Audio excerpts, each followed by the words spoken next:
Okay, sure. Just wanted to show my my clock off. I have it so that it's in a demo mode currently, and that's not currently functioning. I'm having trouble with the memory of the Arduino or the Atmega 32P. I can't remember. It's the what's used on the Arduino Uno. Is what I'm currently using right now.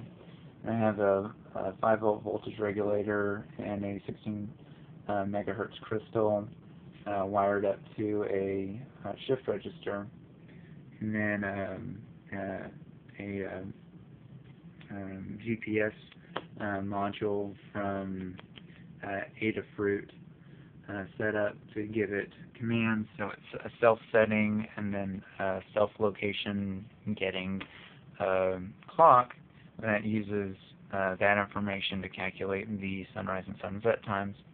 But there's currently not enough memory to hold all the information for all the libraries and such on the Atmega, so I'm having trouble. But anyway, I wanted to show the demo, just showing off some of the features that it has. And the best way to do that is with the lights off. So I'm going to currently shut the lights off and then just turn it on real quick. Just give me 1 second, and here we go. And I'm going to go ahead and shut it off one more time.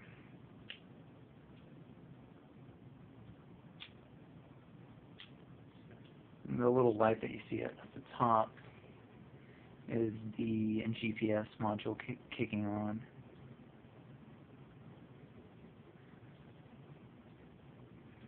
And then it fades into day. And the little display down here that I'm going to poke out with my finger, that's not supposed to show up. And again, increase my timing so that it clears it properly.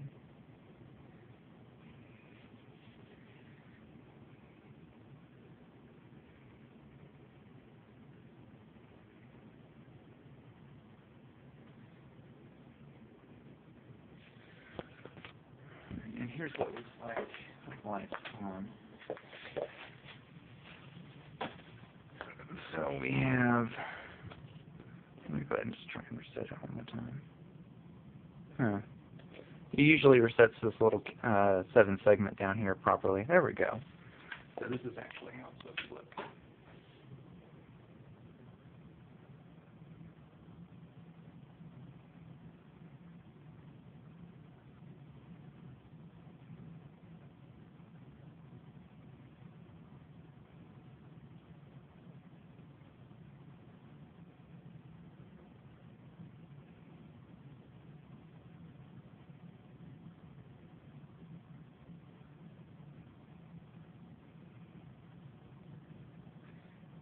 And the shift register gives full pulse width modulation control for each one of the letters, and then the 7 segments is supposed to give the time.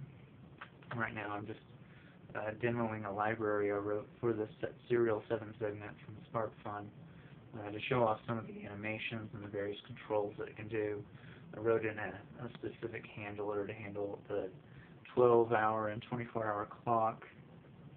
The library takes care of all the hard work so that I can just incorporate these 7 segment displays in pretty easily. And here's a 12-hour clock. Just kind of demoing it. Up at the top, you can see, and it just clicked off, a little dot after the above the minute hands. That indicates the AM or PM state. And this is a 24-hour clock here. And then it does integer representation of numbers, and then decimal or floating point representation. Yeah, this is the clock, and that's what it looks like. It's dark. It looks pretty awesome in the light too. It's kind of hard to see with this camera because it's kind of faded, and the 7 segment looks a lot brighter than it actually is. But the back of it, I'll show you.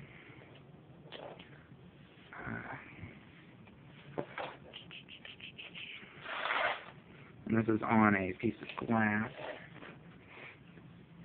hold it all together. And it looks like a total mess because my dog knocked the control unit free, and I just kind of taped it there, kind of lame-like. But there's fiber optics running to each one of the letters, and then the top part where these flares are coming from, those are just spares that I haven't cut off because one might come out and I might need to rewire it. But yeah, these fiber optics come from the little LEDs that are down here, wired up to the fiber optics for individual control.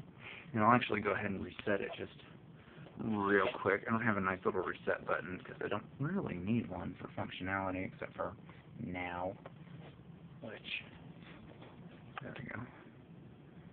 So, I'll go ahead and actually turn up the lights too so you can actually see this as well. This is the little SparkFun 7-segment display, and it's kind of nice, but there's some issues with it. I blew 2 of them.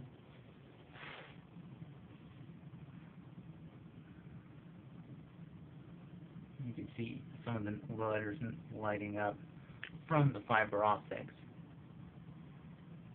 which is kind of fun.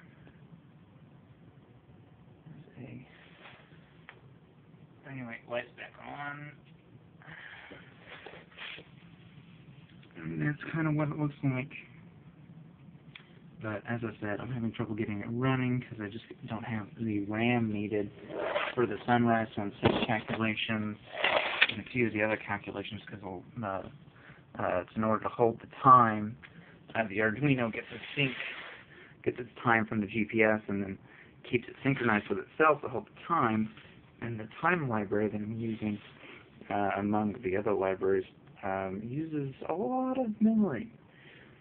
So I have to figure out a solution. I might end up using 2 Arduinos, but I'm having trouble splitting the code because it's pretty variable heavy either way, and adding communication between the 2 Arduinos just it requires more memory.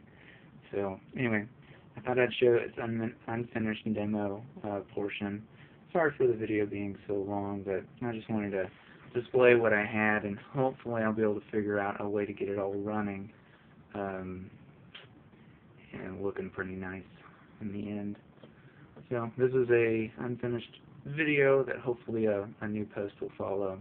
If not, I'll find something great to do with what I've learned from this, and hopefully bring it into a new piece. Thanks for watching.